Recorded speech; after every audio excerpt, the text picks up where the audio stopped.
Saudara, Jumat 5 April 2024, 4 Menteri Presiden Joko Widodo hadir menjadi saksi pada sidang sengketa Pilpres di Mahkamah Konstitusi. Bagaimana kemudian respons Istana atas hal tersebut dan seberapa signifikan kira-kira kesaksian para menteri akan berpengaruh pada putusan Hakim MK nantinya? Kita bahas dengan tenaga ahli utama KSP Johannes Joko dan dosen pemilu FHUI Titi Anggraini. Selamat sore Mas Johannes, Mbak Titi. Selamat sore Mas Reno, selamat sore Mbak Titi. Mas Johannes. Baik, terima kasih. Selalu Mbak Titi, Mas Reno. Amin, terima kasih Mas Johannes. Terima kasih sudah meluangkan waktunya di masing-masing kesibukan ini, Mbak Titi dan Mas Johannes. Tentu kita sudah menyaksikan sejak tadi pagi jam 8 ya. Saya mungkin akan ke Mbak Titi terlebih dahulu sebelum kita bicara substansi nih, Mbak Titi dan juga Mas Johannes. Saya ingin tanya ke Mbak Titi, kehadiran 4 Menteri Presiden Joko Widodo penuhi panggilan Hakim MK. Ini Anda lihat seperti apa? Maknanya seperti apa, Mbak Titi? Ya, ini kan berkaitan dengan substansi permohonan paslon nomor 1 dan nomor 3 yang banyak di dalam permohonannya mengulas soal penggunaan program bantuan sosial yang memberikan insentif elektoral kepada pasangan calon nomor 2 ya, terutama melalui aktivitas Presiden Joko Widodo yang diklaim aktif turun ke daerah untuk mendistribusikan bansos. Dan itu tidak lepas juga dilatar belakangi misalnya oleh adanya pernyataan Menteri Perdagangan bahwa bansos itu berasal dari Presiden Jokowi, menyampaikan terima kasih kepada Presiden Jokowi, dan jangan lupa ini dikaitkan dengan keberadaan Gibran Rakabuming Raka, putra Presiden Joko Widodo yang juga menjadi wakil presiden. Dan di dalam banyak analisis menjadi calon wakil presiden ya. Dan di dalam banyak analisis kan disebut bahwa keberadaan Presiden Joko Widodo dengan approval rating atau persepsi kinerja yang baik di masyarakat juga itu dianggap memberikan dampak elektoral karena diklaim bahwa pasangan calon nomor 2 adalah pasangan calon yang didukung oleh Presiden Joko Widodo. Jadi saya kira itu bagian dari rangkaian yang ingin dibuat terang oleh Majelis Hakim Mahkamah Konstitusi, dan Majelis Hakim menganggap penting dalil itu untuk dilakukan pendalaman di dalam sebuah proses pembuktian. Itu yang pertama tentu saja Mas Reno. Dan kedua, ini menandakan bahwa Mahkamah Konstitusi serius di dalam merespon persoalan yang pendekatannya itu kualitatif. Jadi bukan hanya kuantitatif angka-angka. Bagi Mahkamah Konstitusi, dalil soal dugaan-dugaan kecurangan, apalagi yang disebut sebagai dugaan terjadinya pelanggaran terstruktur, sistematis, dan masif, atau yang oleh kubu paslon nomor 3 disebut sebagai abuse of power terkoordinasi, itu menjadi bagian dari ranah yang juga diperhatikan atau kemudian didalami oleh Mahkamah Konstitusi. Ini mengakhiri dikotomi soal kuantitatif versus kualitatif. Jadi ada seolah-olah yang menyatakan bahwa MK itu tidak mengurusi hal-hal di luar angka.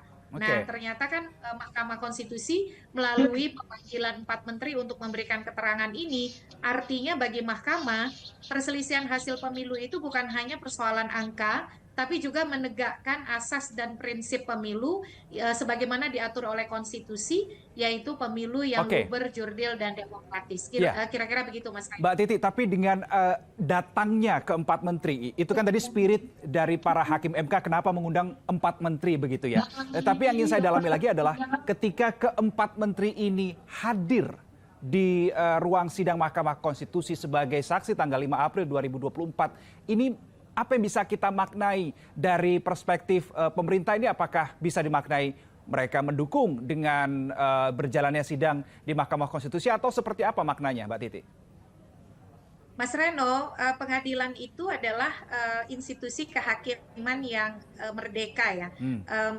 Pengadilan itu memang menurut undang-undang kita dan peraturan Mahkamah Konstitusi nomor 4 tahun 2023 itu bisa meminta keterangan pihak lain. Dan pihak lain ini yang dianggap relevan di dalam berkontribusi bagi proses pembuktian. Nah, dalam hal sebagai sebuah negara hukum, salah satu ciri negara hukum yang betul-betul demokratis adalah rule of law, di mana kita juga menempatkan kekuasaan kehakiman sebagai kekuasaan yang independen. Semua pihak yang dipanggil oleh pengadilan itu memang harus datang sebagai bukti kita negara hukum dan kepatuhan kita pada hukum. Baik. Dan saya kira dalam konteks kehadiran 4 menteri ini, yaitu sebagai penghormatan pemerintah dan dalam hal ini 4 menteri ini terhadap proses hukum yang berlangsung begitu. Oke, baik. Saya ingin ke Mas Yohanes kalau begitu.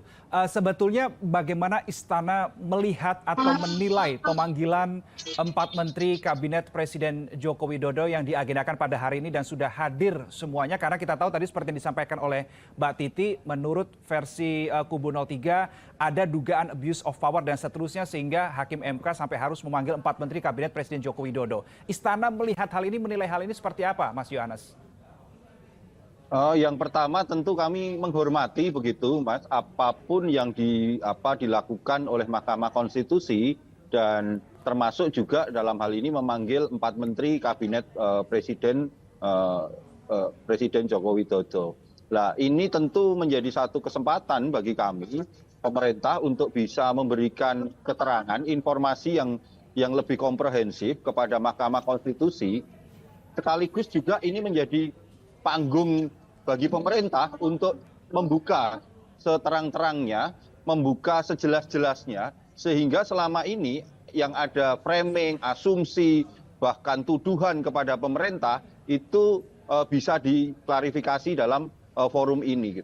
Seperti yang kita ketahui, beberapa waktu terakhir framing tentang jor-joran bansos menjelang pemilu itu begitu kuat sekali dan justru ini menjadi kesempatan bagi kami untuk agar masyarakat bisa tahu dengan jelas, masyarakat bisa melihat dengan jelas, sehingga akhirnya kita semua bisa mendudukkan persoalan ini dengan lebih adil. Adil secara pikiran dan adil secara tindakan, begitu. Baik, jadi ini sebagai forum yang bisa untuk menjadi wadah bagi Istana untuk menjawab begitu ya, seperti bisa kita katakan sebagai hak jawabnya Istana begitu ya, Mas Yohanes. Tapi begini, setahu Anda, Mas Yohanes, apakah setelah MK ini memanggil 4 Menteri Presiden Joko Widodo, apakah Presiden Jokowi ini, setahu Anda sekali lagi, sempat mengadakan pertemuan dengan para menteri, khususnya 4 menteri yang dipanggil oleh MK? Sejauh jadwal yang kami ketahui, itu tidak ada agenda Bapak Presiden untuk bertemu dengan para menteri yang dipanggil oleh MK. Ini sekali lagi justru malam ini menunjukkan bahwa tidak ada kekhawatiran sedikit pun bagi pemerintah, apalagi untuk Presiden Jokowi terhadap tuduhan jor-joran bansos menjelang pemilu ini, begitu.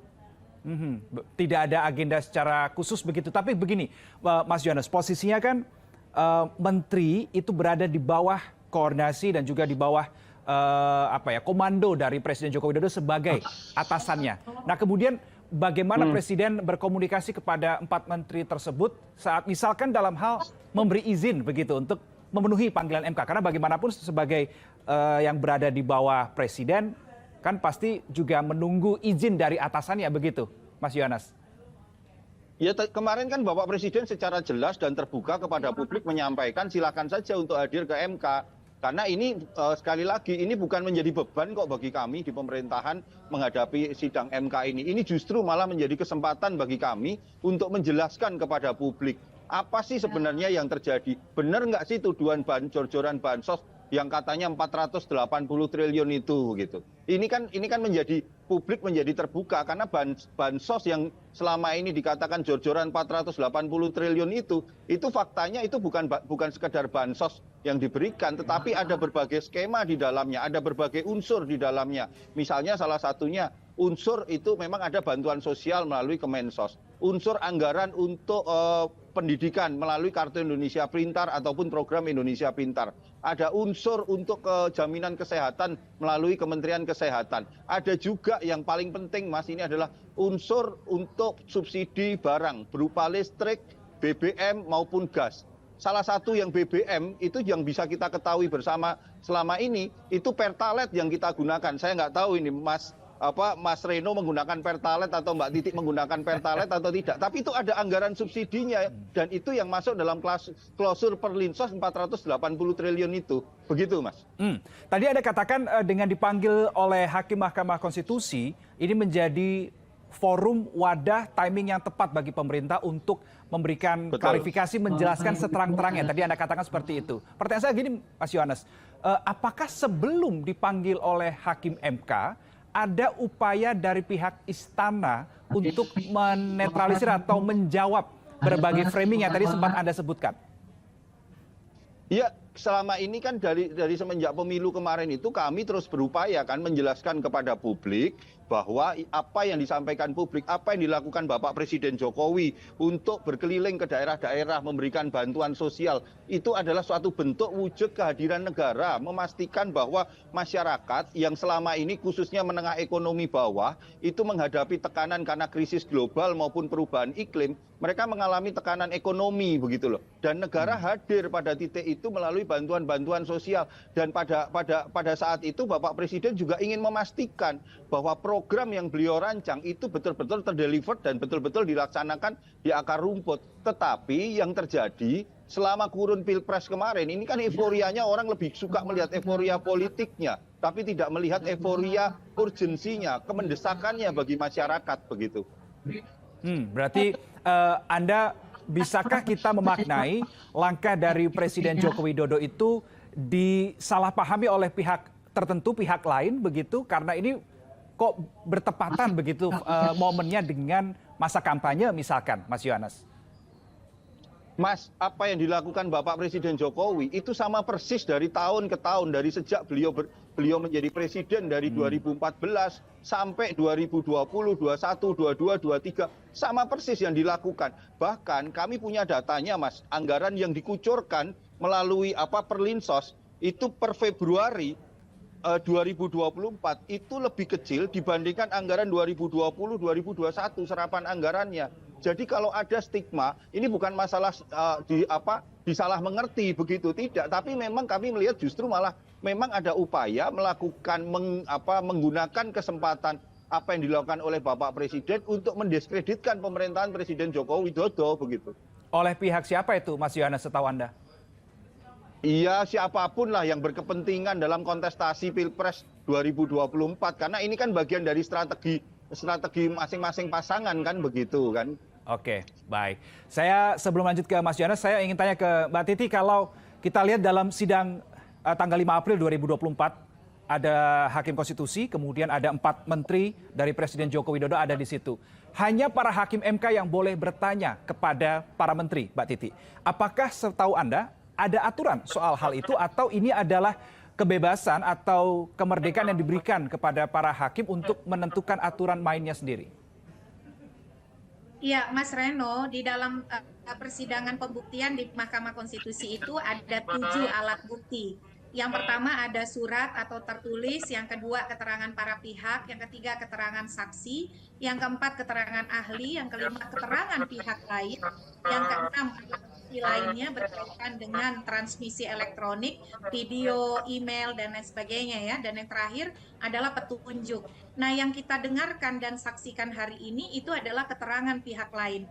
Keterangan pihak lain itu adalah otoritas penuh Mahkamah Konstitusi untuk memanggil pihak-pihak yang dianggap relevan berkontribusi bagi proses pembuktian.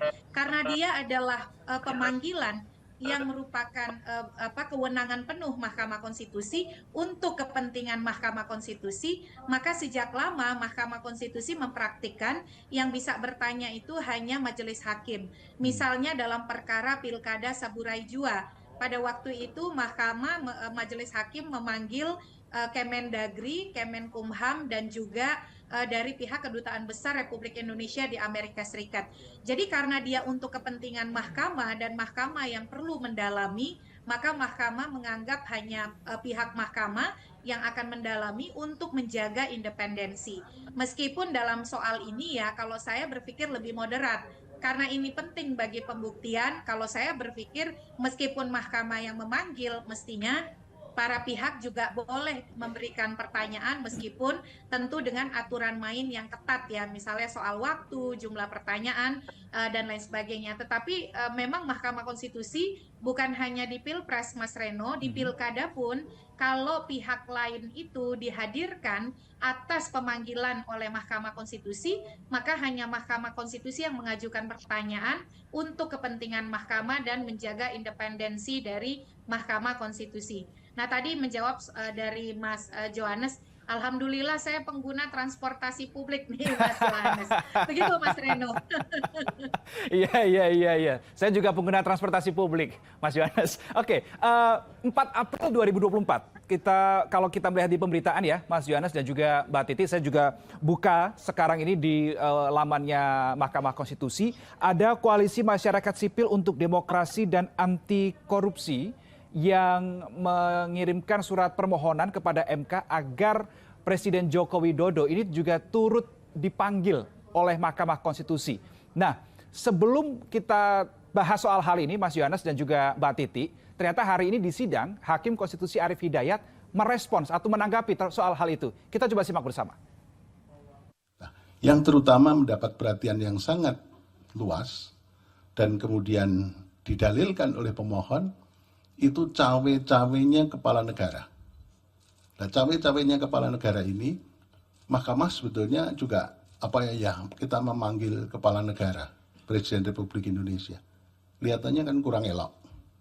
Karena Presiden sekaligus kepala negara dan kepala pemerintahan. Kalau hanya sekedar kepala pemerintahan akan kita hadirkan di persidangan ini.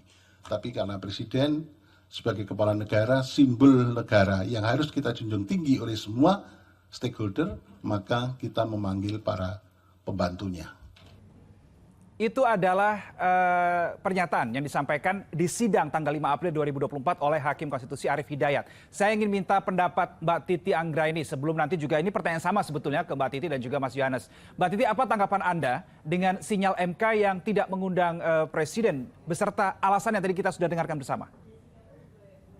Kalau saya tidak terkejut ya sikap Mahkamah Konstitusi seperti itu, karena memang ada pendekatan dari Mahkamah yang cukup pragmatis sebenarnya. Dan itu bisa dibaca dari sejak putusan 141. Mahkamah Konstitusi di putusan 141 tahun 2023 itu kan mengkoreksi putusan 90 soal syarat usia. Mahkamah Konstitusi mengatakan syarat usia itu adalah open legal policy. Tapi serba nanggung begitu dengan kemudian walaupun syarat usia open legal policy di putusan 141, tapi berlakunya nanti untuk 2029, tidak berlaku untuk 2024 begitu. Jadi stabilitas dan kondusivitas itu penting bagi Mahkamah Konstitusi ya dalam konteks pendekatan itu. Dan apa yang disampaikan misalnya soal karena simbol negara, kepala pemerintahan dan kepala negara, tapi dalam konteks proses pembuktian dan juga karena ini bagian dari penegakan konstitusi, lagi-lagi saya adalah orang yang berpandangan moderat ya. Justru dalam konteks penegakan hukum, kita adalah negara hukum di mana kita menegakkan demokrasi konstitusional, demokrasi dan konstitusi atau supremasi konstitusi itu kompatibel satu sama lain, dan kita adalah rule of law di mana norma dan prosedur hukum diberlakukan setara kepada setiap warga negara, dan proses di Mahkamah Konstitusi ini adalah proses pengawalan penegakan konstitusi dan demokrasi. Mestinya jika ada alasan yang cukup dan dalam penalaran yang wajar, yang solid begitu ya, seorang presiden sekalipun itu pantas dan layak dihadirkan ke hadapan Mahkamah Konstitusi. Tentu dengan menjunjung tinggi kode etik hakim ya di dalam proses persidangan, keberimbangan, prinsip-prinsip kekuasaan kehakiman itu ada diatur di Bangalore Principle soal independensi, soal proporsionalitas dan seterusnya.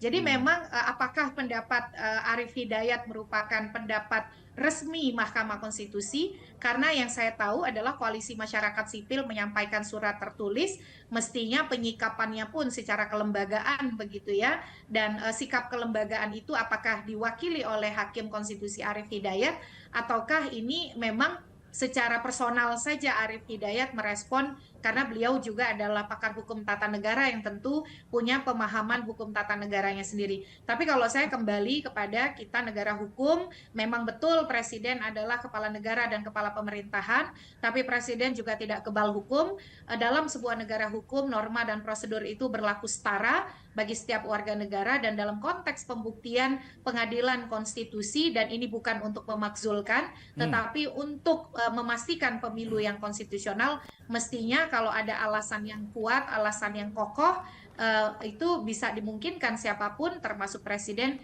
untuk didengar keterangannya di Mahkamah Konstitusi sesuai dengan prinsip-prinsip kekuasaan kehakiman yang independen, begitu Mas Reno. Baik, saya minta tanggapan Mas Yohanes. Pertanyaan sama, bagaimana respon Anda karena presiden ini adalah kepala negara dan kepala pemerintahan, menurut Hakim Konstitusi Arief Hidayat kurang elok kalau dipanggil di sidang di Mahkamah Konstitusi terkait dengan sidang sengketa Pilpres ini. Mas Yohanes ada tanggapan?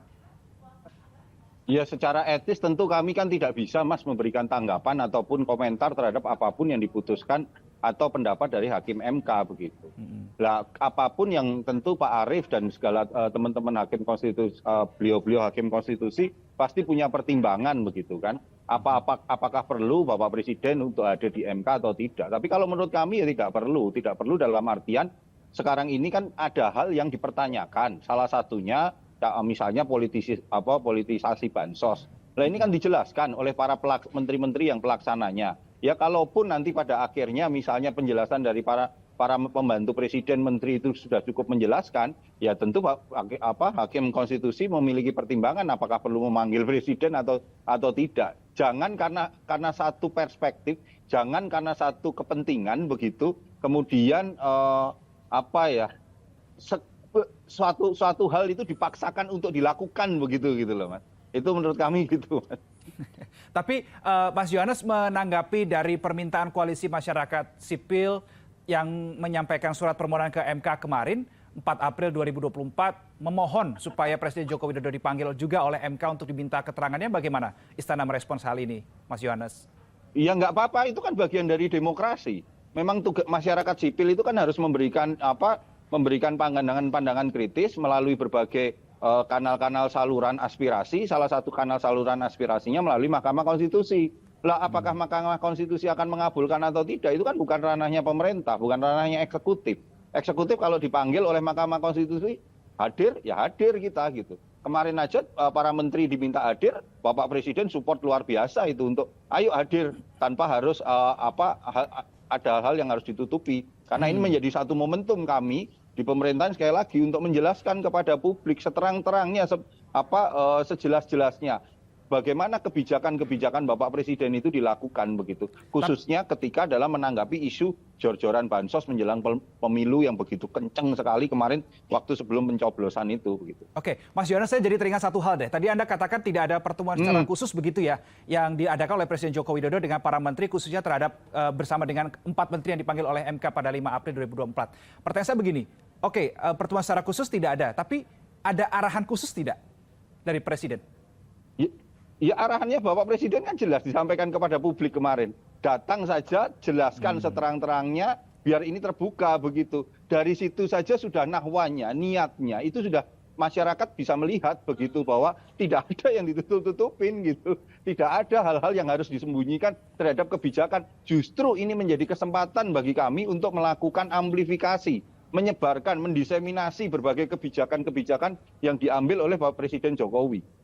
Oke, tadi beberapa kali Mas Yohanes menyinggung soal jor-joran bansos begitu ya, yang mencoba atau menyebutnya sebagai framing oleh pihak-pihak tertentu begitu. Nah, kebetulan juga di sidang tadi pagi, Menko Bidang PMK Muhadjir Effendi ini juga sempat berikan keterangannya ya sebagai salah satu pihak yang dihadirkan oleh Mahkamah Konstitusi.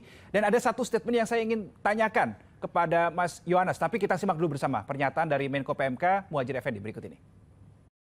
Bantuan pangan beras CPP adalah bukan merupakan bagian dari bantuan sosial reguler, namun merupakan bantuan bahan pangan yang diberikan oleh pemerintah.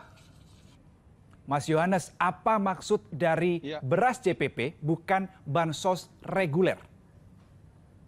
Iya, selain perlinsos yang ada, anggaran-anggaran perlinsos yang ada, karena pada situasi tertentu seperti yang tadi saya sampaikan di awal, bahwa kita kemarin di akhir tahun itu menghadapi ancaman krisis ekonomi karena krisis geopolitik, di mana ada krisis energi, krisis bahan pangan, termasuk krisis perubahan iklim yang mendera petani-petani. Maka pada titik itu Bapak Presiden dan tentunya dengan diskusi dengan teman-teman dari legislatif itu mengeluarkan yang namanya bantuan pangan, dan itu ditangani oleh Badan Pangan Nasional begitu. Datanya dari mana? Ya data yang digunakan yang dimiliki oleh DTKS. Ini adalah satu kebijakan Bapak Presiden yang memang dilakukan untuk mengantisipasi situasi yang terjadi begitu, Mas.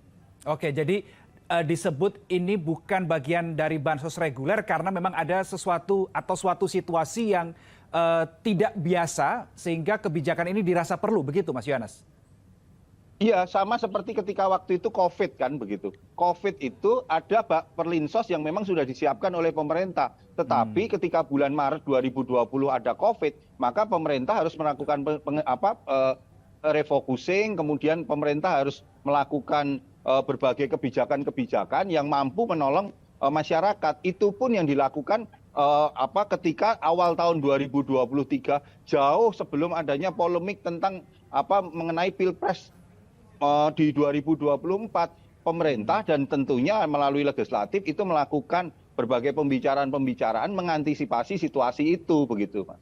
Oke, masih soal bansos Mas Yohanes, di sidang hari ini juga lagi-lagi Hakim Arief Hidayat yang tadi saya juga dengarkan karena fokus di bansos soal begitu ya. Hakim Konstitusi Arief Hidayat juga mempertanyakan soal presiden bagi-bagi bansos di depan istana begitu.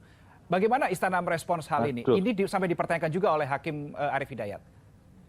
Ya nggak apa-apa, kebenaran Mas. Pak Arief menanyakan, SCTV menanyakan, kita klarifikasi sekarang hari ini. Presiden bagi-bagi bansos itu konteksnya bukan kemarin gitu. Itu konteksnya ketika Lebaran tahun lalu begitu. Itu nggak ada ceritanya karena memang kita masih dalam kepada teman-teman online gitu kan, yang seolah-olah berita itu menjadi berita hoax gitu. Itu framingnya munculnya kan menjadi meledak karena ada berita seolah-olah presiden bagi-bagi bansos di depan istana menjelang Pilpres. Padahal itu dilakukan tahun lalu begitu. Teman-teman media dan juga bisa melakukan pengecekan kok. Itu sudah oleh teman-teman Kominfo, berita itu juga sudah distempel hoax kok begitu. Kebetulan saya pada waktu itu ada. Kebetulan saya pada saat pembagian itu saya ada di sekitar lokasi itu.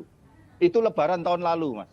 Oke, berarti sekali lagi ini menjadi ruang begitu untuk pemerintah bisa menjelaskan seterang-terangnya begitu ya, Mas Yohanes. Betul Mas, terima kasih pada SCTV mengangkat hal ini sehingga ya lucu aja. Saya juga, kami yang di istana itu sempat kok iya gitu lah, para tokoh-tokoh tokoh-tokoh politik, elit-elit politik itu bisa mudah termakan dengan munculnya video Presiden bagi-bagi bansos di depan istana, bahkan beberapa aktivis-aktivis lalu melakukan framing dan tuduhan kepada Bapak Presiden Jokowi. Kami menyayangkan itu saja sih gitu. Oke, baik. Terakhir karena durasi kita terbatas, saya ingin ke Mbak Titi. Apakah kedudukan atau posisi keterangan menteri yang dihadirkan oleh Hakim Konstitusi ini setara dengan saksi atau ahli yang didatangkan oleh pihak lain, misalkan pihak dari pasangan calon maupun yang didatangkan oleh penyelenggara pemilu, Mbak Titi? Iya, kalau di pasal 38 Peraturan MK nomor 4 tahun 2023, posisi keterangan pihak lain itu adalah nomor 5 dari alat bukti. Yang pertama itu adalah surat atau tertulis. Tapi itu penomoran bukan berarti bobot gitu ya, satu lebih prioritas daripada yang lain. Nah, proses pembuktian di persidanganlah yang kemudian akan menjadi telaah bagi majelis hakim. Tentu majelis hakim akan menggunakan keterangan para pihak, dalam hal ini 4 menteri itu dikombinasikan dengan alat bukti surat atau tertulis, keterangan saksi, keterangan ahli, keterangan para pihak, alat bukti lain dan juga petunjuk. Jadi ini yang kemudian kita akan baca di dalam putusan Mahkamah Konstitusi majelis, dan itu pasti akan melengkapi satu sama lain begitu. Tapi saya ingin sedikit ya, kenapa bansos ini menjadi isu. Pertama, kalau bansos tidak masalah, tentu tidak akan ada pernyataan Kementerian Dalam Negeri ataupun KPK kepada kepala daerah menjelang pilkada untuk tidak bagi-bagi bansos menjelang pilkada. Artinya kita sama-sama paham ada korelasi antara insentif terhadap mereka yang akan maju dengan pembagian bansos. Dan dalam banyak teori referensi kepemiluan, pembagian program yang bersumber dari sumber daya negara untuk misalnya kepentingan yang sifatnya populis itu memberikan insentif kepada petahana atau orang yang didukung oleh petahana. Tinggal apakah insentifnya itu menyimpangi aturan, dilakukan dengan menyimpangi aturan atau tidak. Itu bedanya begitu ya. Apakah ada politisasi atau tidak. Nah, itu yang menjadi pembeda. Dan ini ramai kan dipicu oleh apa? Dipicu misalnya pernyataan-pernyataan yang kontroversial, misal dari Menteri Perdagangan. Bansos itu dari siapa? Dari Presiden Jokowi. Oleh karena itu bilang terima kasih sama Presiden Jokowi. Presiden Jokowi adalah PAN adalah Presiden Jokowi. Nah, hal-hal seperti itu kan seharusnya tidak dilakukan. Dan itu yang kemudian melalui persidangan kita jadi tahu bahwa pernyataan itu tidak tepat. Ada sejumlah pendanaan yang diberikan terkait dengan skema misalnya tanggung jawab negara terkait pasal 34 konstitusi kita. Pertama ada bantuan sosial, yang kedua jaminan sosial, yang ketiga adalah perlindungan sosial. Dan kalau kita lihat yang dibagi-bagi oleh Presiden Joko Widodo itu disebutkan oleh Menteri Sri Mulyani tadi adalah Banpres, bantuan presiden, dibentuk dengan peraturan Menteri Sekretaris Negara nomor 2 tahun 2020 kalau saya tidak salah. Dan itu angkanya ratusan miliar begitu ya. Dan itu kemudian wajar di dalam konteks elektoral dan mendekati fase elektoral ini jadi ramai karena ada hubungan kekerabatan dengan salah satu kontestan begitu, dan itu terkait dengan dinamika politik. Nah, ini yang proses pembuktian di Mahkamah Konstitusi saya kira juga menjadi pembelajaran bagi kita semua publik ya untuk lebih mengawasi anggaran-anggaran negara. Karena pada dasarnya bansos itu adalah hak rakyat yang menjadi kewajiban negara, tidak boleh dipersonalisasi oleh individu-individu tertentu karena itu adalah hak rakyat dan kewajiban negara untuk menyediakannya. Oke, kita nantikan bersama nanti bagaimana ujung atau hilir dari akhir persidangan di Mahkamah Konstitusi terkait dengan sidang sengketa Pilpres 2024 ini. Kita akan tunggu bersama apakah betul ada kecurangan seperti yang didalilkan oleh para pemohon ataukah tidak. Kita sama-sama nantikan bersama, kita serahkan sekali lagi sepenuhnya kepada para hakim konstitusi. Terima kasih tenaga ahli utama KSP Mas Yohanes Joko dan dosen pemilu FHUI Mbak Terima Titi kasih Mbak Anggraini Reno. sudah berbagi informasi dan sudut pandang dan Mbak pada Titi. Terima kesempatan kasih. kali ini. Terima kasih. Terima kasih. Ya, saudara, demikianlah untuk Liputan 6 Talks kali ini. Kita jumpa di episode lainnya. Saya Reno Reksa pamit. Salam SCTV.